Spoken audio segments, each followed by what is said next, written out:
You are listening to the Horse Radio Network, part of the Equine Network family. What a beautiful day for horses in the morning. You are listening to the #1 horse podcast in the world. Here is your entertaining look at the horse world and the people in it.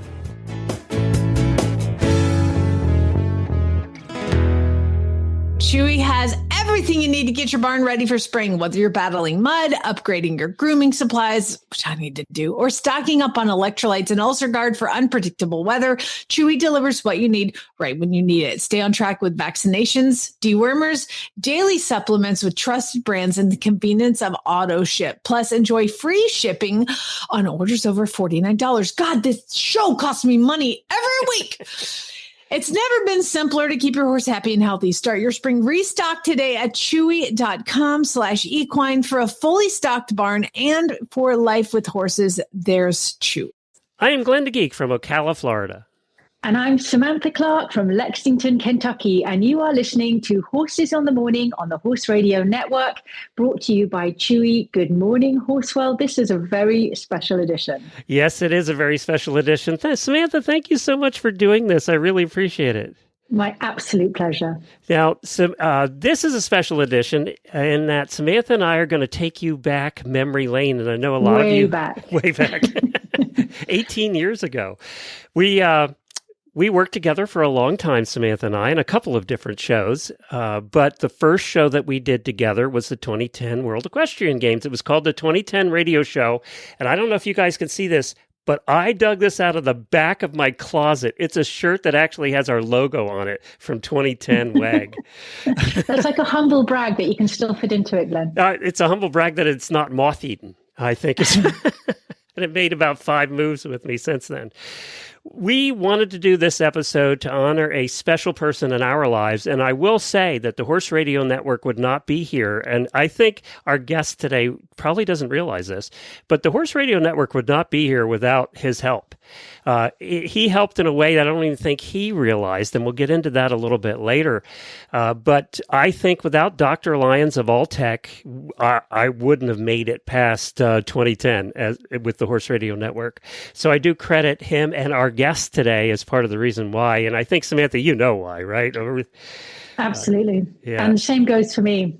Yeah. I mean, it was just so special a part of my podcasting career, and we'll get into that a little bit too. But today we're going to discuss how Dr. Lyons of Alltech was crucial to the game's success in 2010 and the evolution of the Horse Radio Network. And we're going to be joined by a good friend of ours from Alltech, and we're going to get to that in just a minute. But first, let's set the stage. And I know a lot of you weren't listening then, and some of you probably 2010 World Equestrian Games weren't on your radar, but they really, I would venture to say, have been one of the most important equestrian events in the United States history, actually. The legacy here in Kentucky, you can still see, every single summer, the sport horse, the whole sport horse world has changed here every summer because of the arenas he built, because of the infrastructure.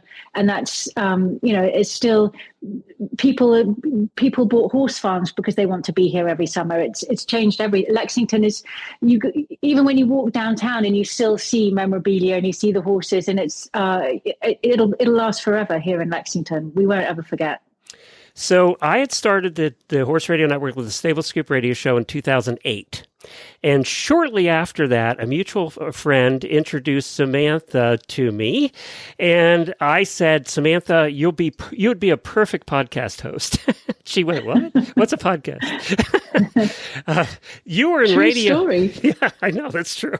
You were in radio. You knew what radio was. You were working with NPR back then, right? Still am. Yeah. Still same people, same crew, same station.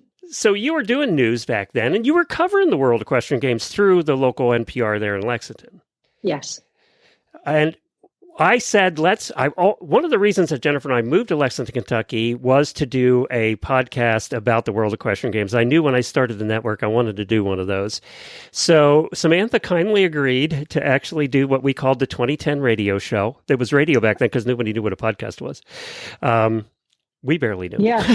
I don't think I really understood what I was agreeing to, but glad I did. But Glenn, how did you hear about podcasts, and where did this idea come from for you? I listened to one of the first podcasts out there. It was a show called Twit, This Week in Tech. Leo Laporte did it, and it was one of the first podcasts that ever came out. So I was listening to him, and I said, you know how I never like to be second to do things. I always like to be first to do things. I said, well, I'm going to start the first podcast in the horse world, and I'm going to start a network. And eventually, I want that network to be big enough that I can sell it someday for my retirement. And ironically, that's what happened. Now, it took a lot longer for podcasting to become a thing than we thought it would, but it finally did after all those years. But we were in the early days. No one knew what a podcast was. Nobody knew how to listen. The iPhones had just come out, so smartphones had just come out, which allowed it to be easier to listen to a podcast. Before that, you had to listen on your computer and download it to your computer and then to your iPod. So it was the very early days. And that plays into this story a little bit with Dr. Lyons, too, as we go down this story. So you and I started it. We actually did 124 episodes of that show. It was a lot. It was hard to believe we did it for 2 years. We did 2 years worth of shows before the WEG. But I think that's what was so great about it in hindsight. And we were so clever without even realizing, because people were so invested by the time we actually got to WEG. Yeah. They not only knew us, but we had a spotlight rider for each discipline. And I think we rode along also with Alltech and all the events they did locally. And we met, we talked to we really examined every single detail about WEG leading up to it, which I think was interesting for people, maybe not even horsey people, but just general local people and event people. And we went to every press conference and party that had food or drink. That was our rule. If it has food or drink, we're going. And we did. We hit most of them. You know, I have to mention, too, Kentucky Performance Products, even back then, was our main sponsor. I mean, Karen believed in us and podcasting before it was a thing. So I got to thank Karen and Kentucky Performance Products. We wouldn't have been able to do that show without her. She was a critical part of it. So we went to everything. There were a ton of press conferences and events and things around Lexington for the 2 years leading up to it. And we went to them all. We saw them building everything. You especially saw everything at the horse park because you used to walk there every day with your dog. Yeah. Yep. And I still do. The course designer at Kentucky 3 Days, he literally runs and hides when he sees me coming. Here she comes again. She can have more questions. Like, oh, God, no. Not that woman.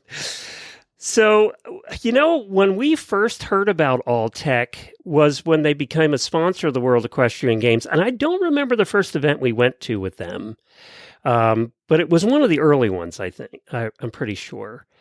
And that's where we met our guest. Even before we met Dr. Lyons of Alltech, we met Susanna. And we just hit it off with Susanna immediately, and I'm going to bring her in. Susanna Elliott. Now she's a big boss. Now she didn't have the office she has now. Back then, Alltech's Chief Marketing and Communications Officer.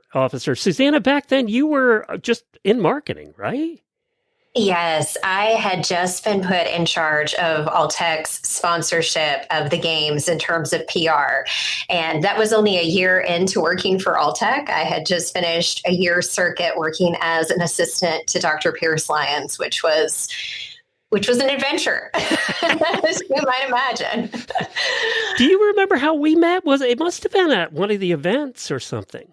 I feel like it could have been one of the Equine News and Brews series. We hosted all of these lead-up conversations about the games at our brewery and distillery, and we would have the Kentucky Bourbon Barrel Ale, and we'd have a few guest speakers, and I feel like it could have been one of those.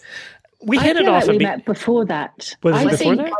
I think Glenn reached out to you, and we were assigned to you, and you were very generous and gave us the time of day, and then we never left you alone after that and just showed up everywhere. Well, I would have gladly picked up the assignment. I love how you put that. I think it was true, though, actually. Did you have any idea what a podcast was before we showed up at your door?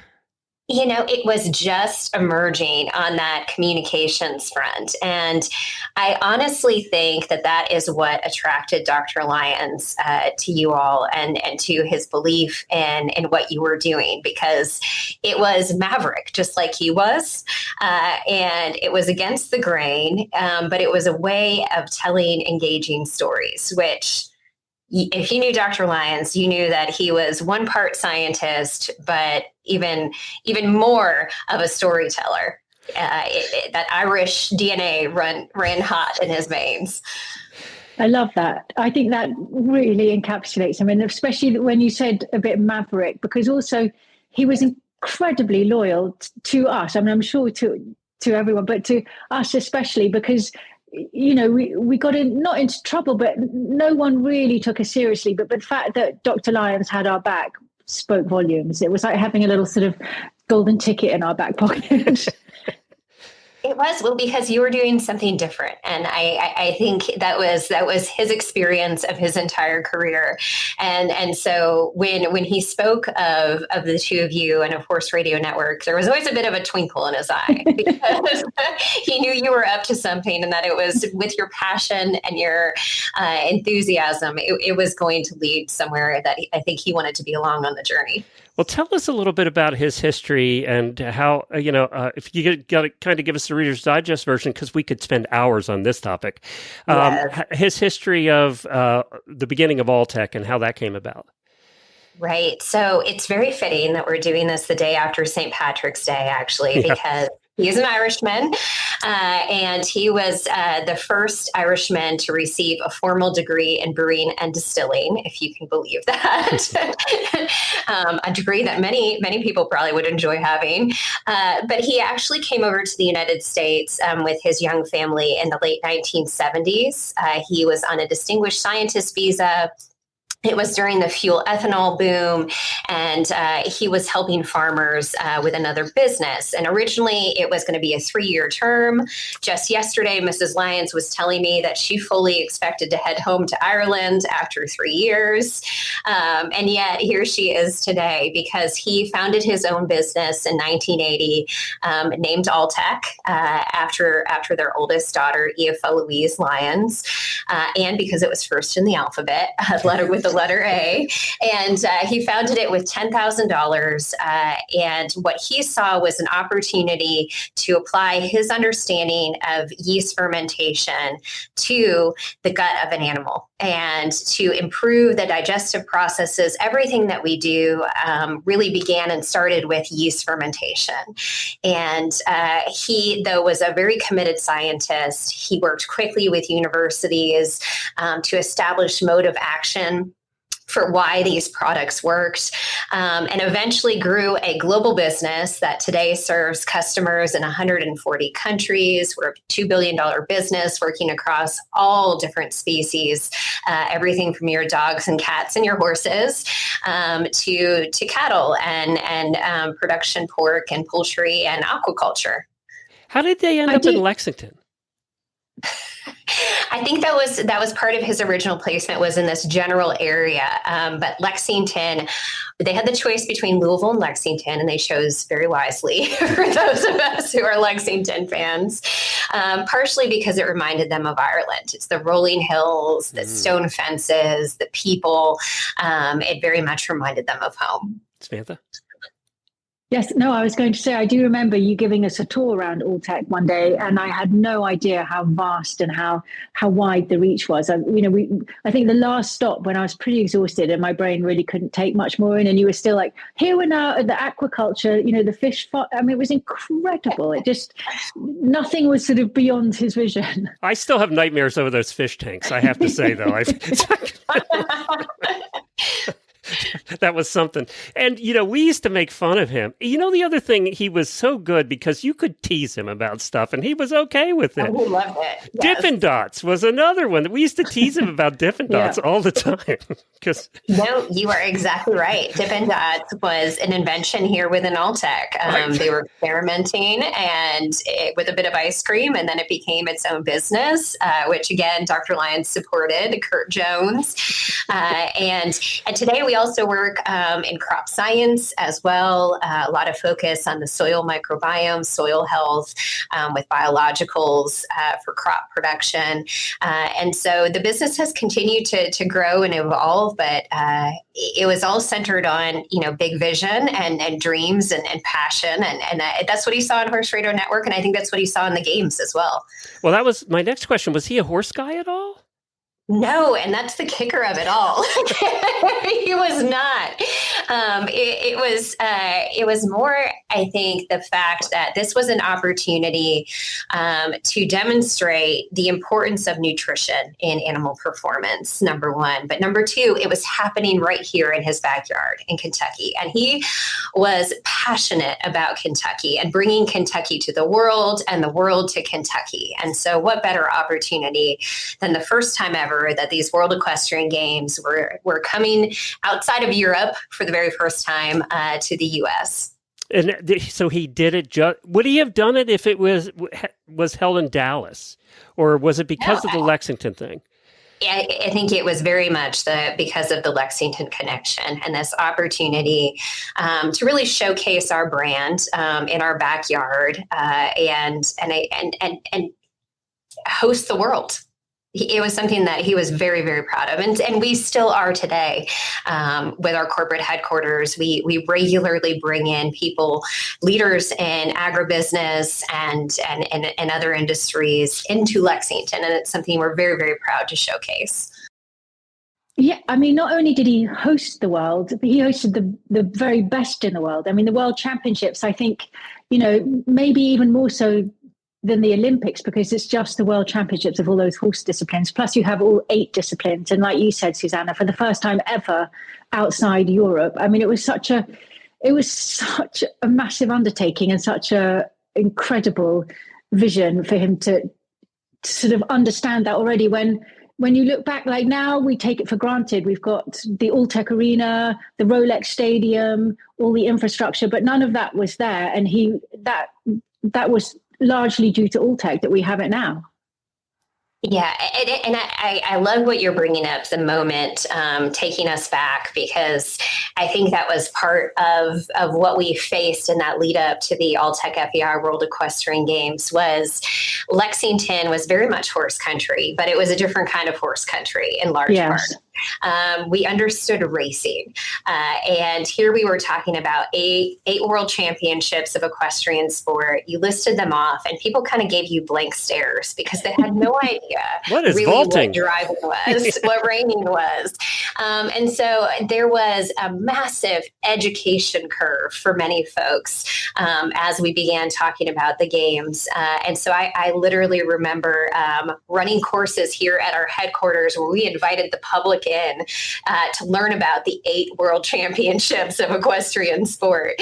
And I think that's the type of role too that your show played in helping to excite people around the games. And it was an excitement that we had to maintain for a very long time too. If you'll remember those countdown clocks, it was a marathon, not a sprint, to keep people engaged, to have them buying tickets, preparing the community, just buying into this concept of something that they had never experienced, even one event of, let alone the entire World Equestrian Games happening on one single site as well. That was massive. And I think now looking back, it's one of the things that really stood out for those 2010 games was the fact that the entire community, all 8 world championships, and everyone who supported those events were together in one spot, one location. It was truly magical. And it's been proven since how difficult it is to do, and how difficult, even more difficult to do it as well as Alltech did it. And it doesn't happen anymore because of that reason. So, in hindsight, we did brilliantly. Not we, Lexington, the horse park, Alltech. It was amazing. It really was. I don't think we realized at the time. And no, you are exactly right. And I think what I saw was the entire community really coming together across Lexington. And it was something that became a point of pride. And I will never forget that opening night where the sky just put on a show. If you remember that brilliant pink sunset. I'm getting goosebumps. I know. It like when I look back, it gives me cold chills, because it was like the manifestation of everything you dreamed just coming to life on that night. And I think the entire equestrian community that had been building to that time, the entire Lexington community, the entire Alltech community, it was just unreal to see it all coming to life that night. And we were just bursting with pride. But it was something that, Glenn, I think you were alluding to the fact that Dr. Lyons was all in on these games, and he was fiercely committed to making sure that they were a success, to the point that by the time we got down to the final months leading up to these games, I don't think there was a person at Alltech who was not working for the games, including like our VP of operations was out there working on fences, and people from the Alltech quality team may have been out there working on parking lots. Literally everyone was all in. There wasn't any supplements made for a year for that year. No supplements were produced at Alltech. I don't want to sugarcoat it though. The run up to the games with the Kentucky Horse Park and being state funded and all of that, it was not easy, and it did not go smoothly. Okay, the building of the complexes and the stadiums and all of that was down to the last minute and the last wire. And I think, when we talk about just the context of the time, Alltech at that time, I had just started, and I remember, I was learning the PR and communication. You should have seen her eyeballs some days. It's quite true. It was trial by fire. But we had a turnover of like 500 million at that time. And our equestrian business was like not even on the mark. Like it was like less than 2%. Okay. So when he made this initial commitment of a $10 million sponsorship, I mean, think about that, $10 million sponsorship, 500 million turnover. I mean, that is just massive. And we had never done anything even close to that before. And so this was something that once Dr. Lyons, though, had made that commitment, he was going to ensure that it was a success. And I think he became the greatest salesperson for the Alltech FBI World Equestrian Games. And so, we ran things like the Commonwealth Club, where we had companies across agriculture globally who were putting up money to bring kids to the games from schools throughout Lexington. And that's something that to this day I hear about from kids who had that experience, and how eye-opening it was, not only to horse sport, but we had a huge display there about science and agriculture. And just, it was such a point of pride, I think, for kids who were growing up in this area to see all of this come to life, and that experience firsthand of equestrian sport and of science and of agriculture. They haven't forgotten it. And because it went on for so long, it was 2 and a bit weeks, I think. And we had things every evening, concerts downtown. You had the whole Rupp Arena. I mean, it was incredible. Even if you couldn't get out to the horse park, if you weren't volunteering or working at the horse park, you still got to feel like a real part of the games. And that's, I think, another part why he was so clever. It was, I think, maybe because he wasn't just totally horse tunnel visioned about it all. It was also Lexington is, Kentucky, we're known for great music, for great bourbon, for this. Come downtown, eat and celebrate, go to a concert. It was, really fantastic. And that, that was always something that Dr. Lyons, he was fun. He was fun. Yes. And he was passionate about his work, and his work didn't stop on weekends or holidays, because for him it was fun. But he also enjoyed a good time, especially a good time over a Kentucky ale or Kentucky bourbon barrel ale. But good music. Again, I think it was that Irish spirit. And he wanted people to in Lexington have a good time, to make friends, and to celebrate the culture of the home that he had adopted from Ireland. He was one of those people too, and there's very few people in business that can do this. He would listen to you. I mean, when you talked, he was focused. He was in the moment listening. His mind may have been doing 100 different things in the background, but he did listen. And that was one of the things that impressed us so much, Samantha and I, is no matter who you'd see him talking to, he was listening. And he was filing that, in the back.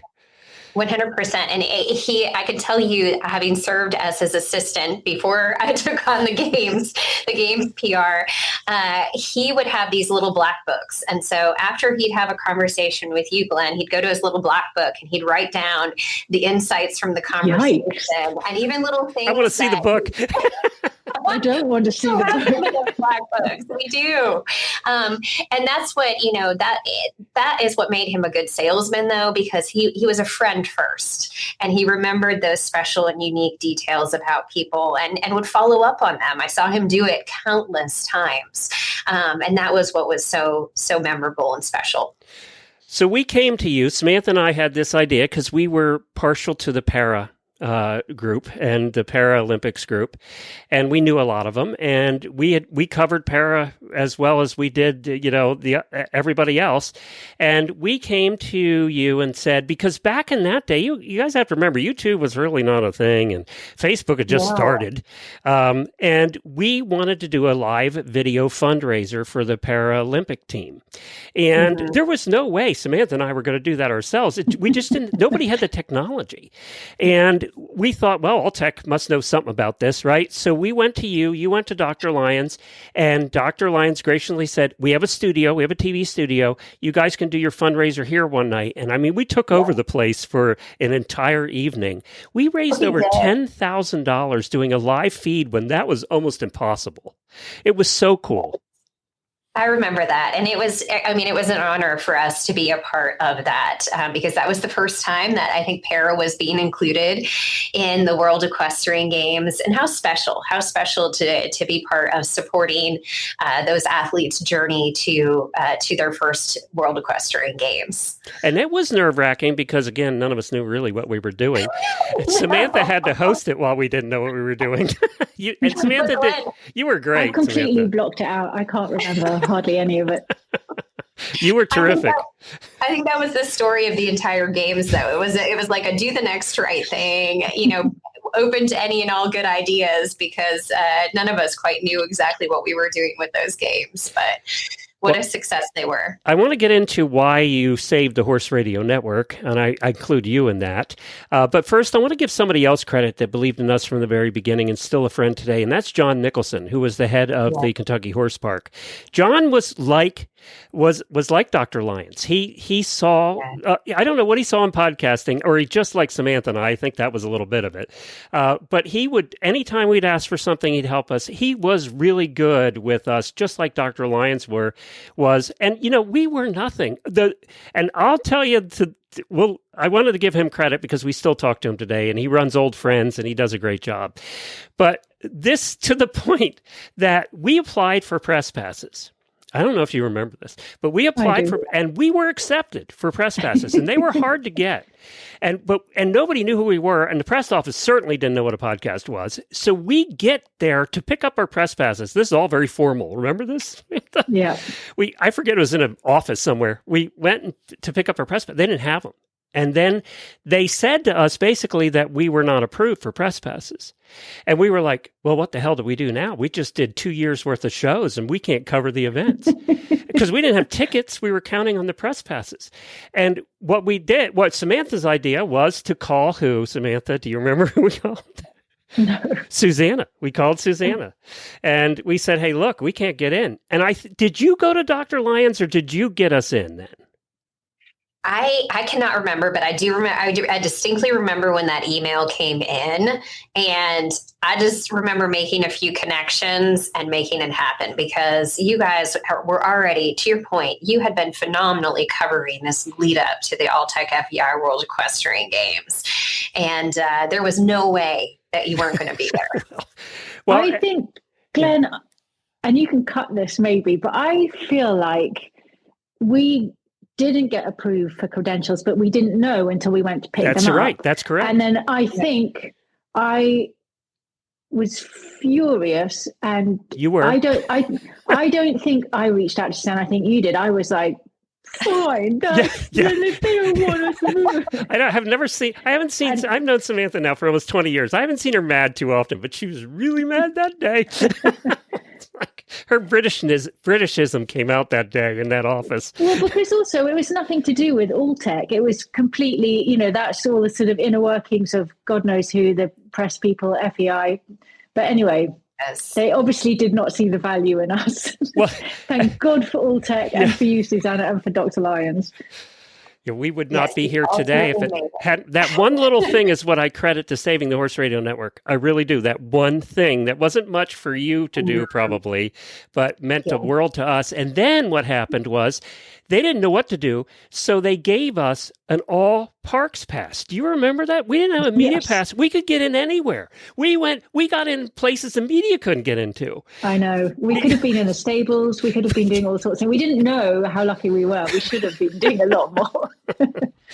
And then I did, the first day we were there, I saw John Nicholson, and I told him what happened, and he said, well, I would have gotten you past too. So, I mean, it worked. Thank you, Susanna, for that. I mean, that means a lot to us. We still remember it to this day. So thank you again for getting us in. And now we're at the games. And I will say, we had so much fun. It's one of my fondest memories of covering. And Samantha, you've been to a ton of events, but that was unique. Nothing compares. I feel like I was on a high for the whole 2.5 weeks. Just everything from, everything was it was so much fun. And everyone, I think, like you said, Susanna, everyone felt like they'd mucked in and was sort of invested in it and felt that they had some little part of it. And it was really, really great. We did 15 episodes. We did an episode a day. Every night we would go into Lexington and record those episodes. We had a producer then, I think, helping us too. But we would record what we could during the day, which was archaic at the time.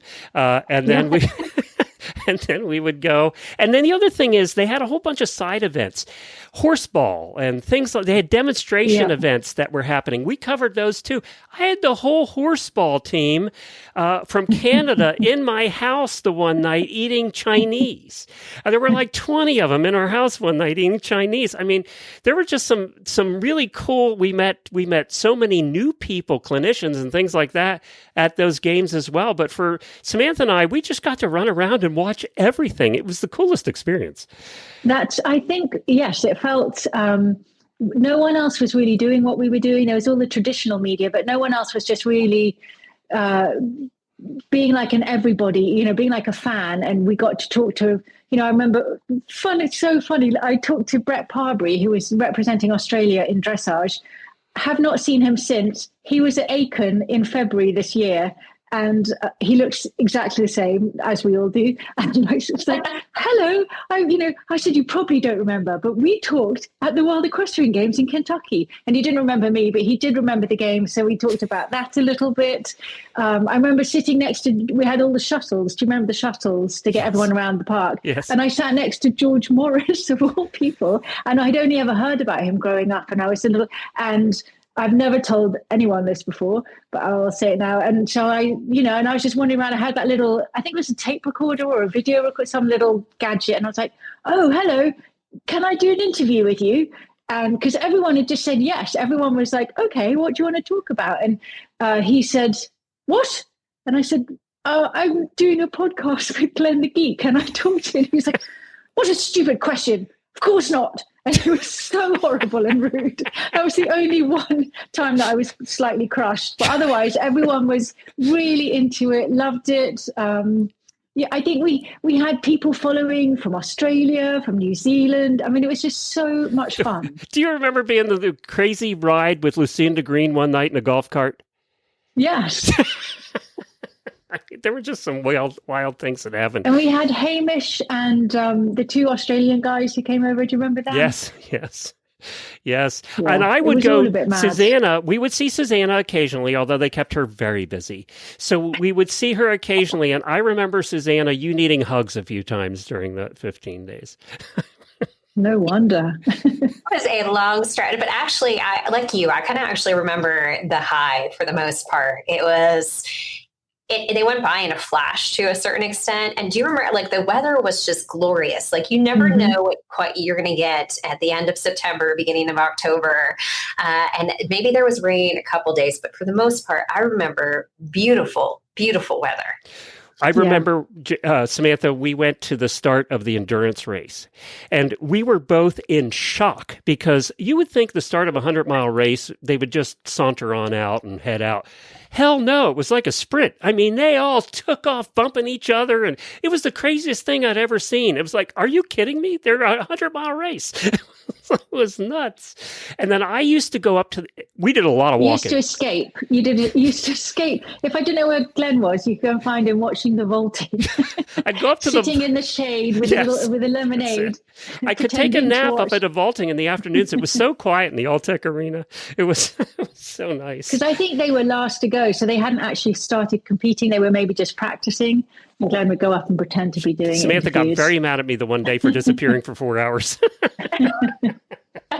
And then my wife was working, who's over there. Jennifer says hi, by the way, Susanna. Jennifer.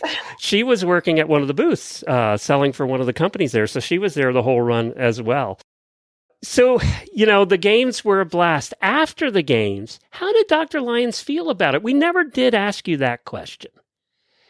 Oh, goodness.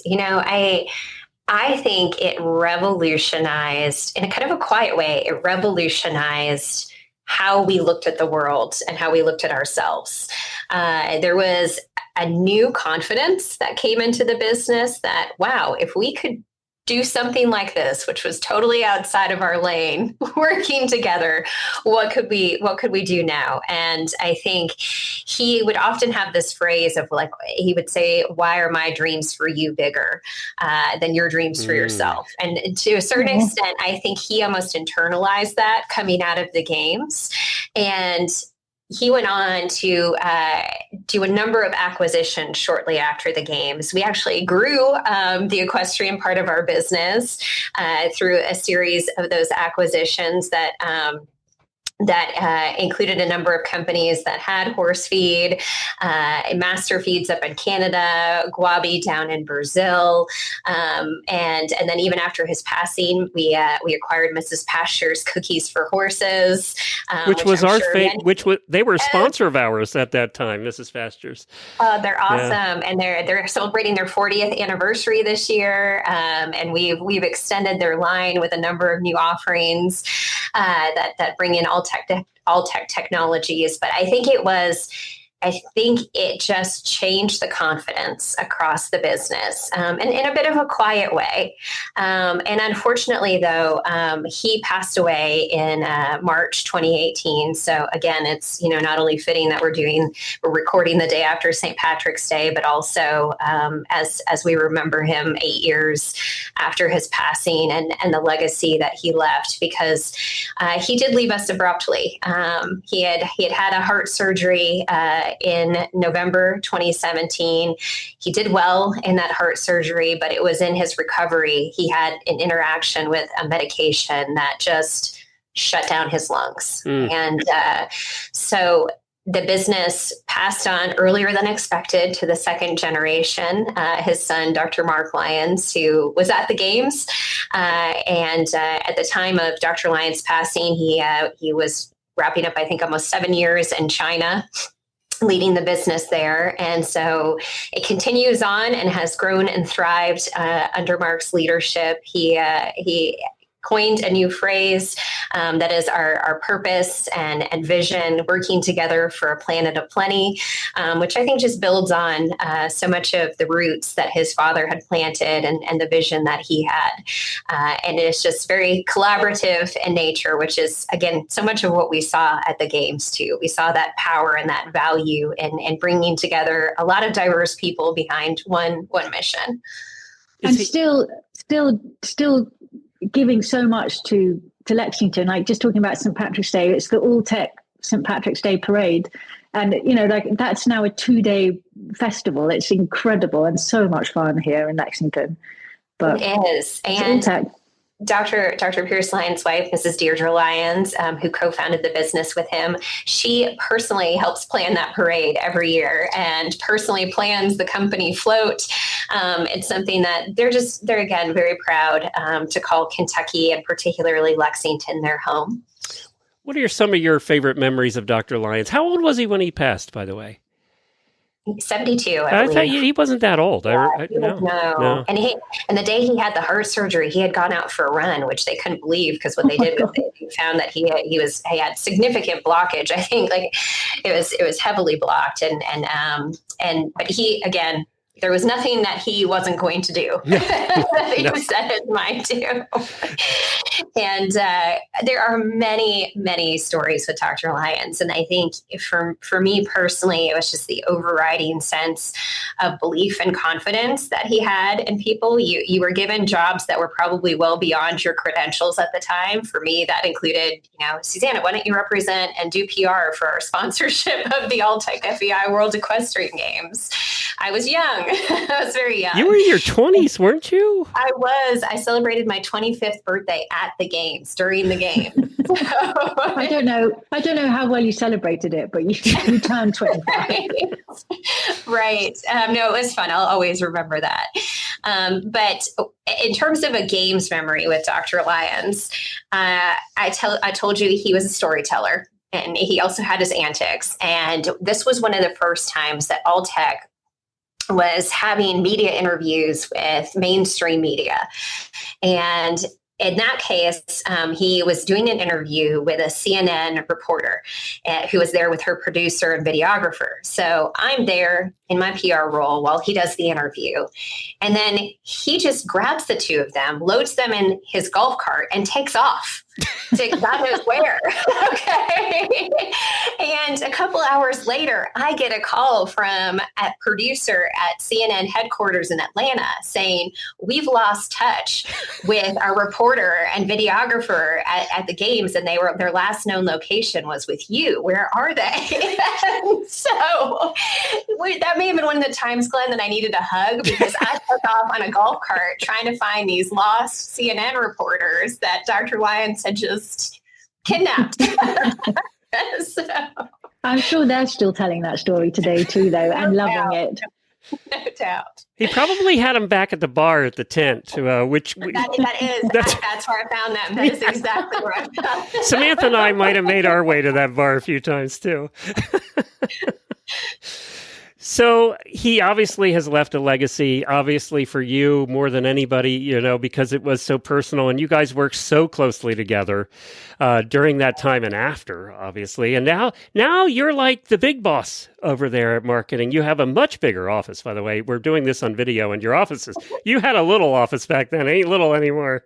So I don't even think I had an office, Glenn. I had like a little desk. You did. I hit her in the corner. It was like, oh, there's Susanna. Go talk to her.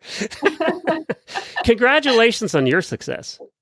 Thank you very much. Thank you. And I feel extraordinarily blessed, extraordinarily lucky to have lived the experiences that I have lived. And that's a huge credit, not only to Dr. Lyons, but to all the friends along the way, like yourselves. And Samantha, I think I might have mentioned this to Samantha a long time ago, but I think it's more true today, 18 years later. You just remind me of Reese Witherspoon so much. Have you ever gotten that before? No, that's a new one. Okay. Yeah, that's a compliment, by the way. I mean, Reese is great, but you just have always reminded me of the Reese Witherspoon. And you had a family? I do. So I now have 3 daughters. 3? 3. And interestingly, the first one was born exactly a year after the games. I remember she was that. October 5th, 2011 baby. So I remember being in the delivery room and thinking, oh my goodness, 1 year prior, I was in the midst of a media tent. What a difference. What a difference. But, some of them have enjoyed doing some riding, but I'm trying to keep them on paths that maybe don't cost quite as much as they fall in love with horses. Did you ever picture back 18 years ago, or now 16 years ago, we were at the Kentucky Horse Park, that you would be in the position you are today at Alltech? No, but I'm also, I think I've just enjoyed every day at a time. Alltech has always been a place where there's always a new adventure. This is now 18 years for me within the business. I have never once been bored. There's always been a new story to tell, a new adventure to take. One of the things that we're in the midst of right now, we've just recently finished a full-length feature documentary exploring the idea of a world without cows. So we sent videographers around the world for 2 years. It was inspired by a Super Bowl commercial of an oat juice, oat milk.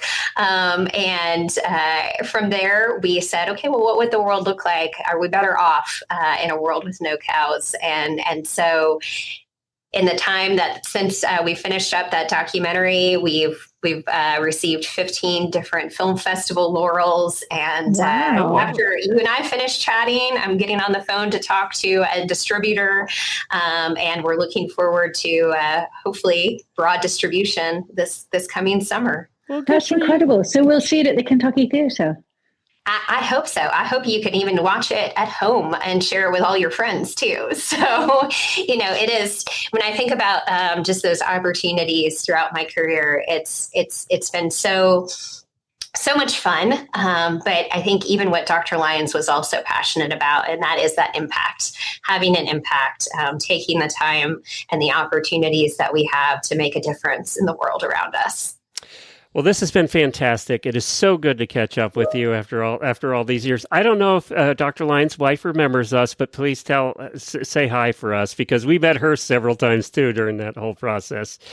And we just appreciate your friendship and how welcoming you were from day one. It was just, as I said, we wouldn't be here without you and Dr. Lyons. So all those years later. Well, congratulations on the great success that you guys have experienced. It made my week, it made my month, it made my year to have a note from you all to check back in and to just look again at, how long running the show has been, how far its reach has been. That's just extraordinary. So credit to you and to having a dream that you pursued with all your might and with passion, and people paid attention to it and they loved it. Dr. Lyons and I might have had a little bit in common, and that's stubbornness. Well, thank you again. We really appreciate you being here, Susanna. And, I wanted to make sure that before my run was done in podcasting, that we documented how important Dr. Lyons is to the horse world and to the horse world in the United States. And I hope we did that today. Yeah, I know you did honor to him today. It's just, even for me as a team member who worked closely with him, it means a lot to hear the stories that you shared and the impact that he had on your lives and your show, and truly special. So thank you. And thank you, Samantha, for 2 runs of the World Equestrian Games. The second run was much different than the first run, but we did it. We had fun. It was all fun. And thank you, Samantha, also. We really appreciate it. Hey, everybody, we're going to continue we're on a break for the Horse Lovers Cruise in Alaska, so we're off for a couple of weeks. But as I promised, we're doing all new episodes that we pre-recorded for you, so there'll be no, hopefully, best ofs during this run while Jamie and I are out. And then we're going to be back on June the 1st with brand new episodes once again. So we hope you enjoyed today, and we hope that those of you that weren't really involved in the 2010 WEG understand a little more of what happened and how it all came into being. Have a terrific day. Thank you, Susanna. Thank you, Samantha.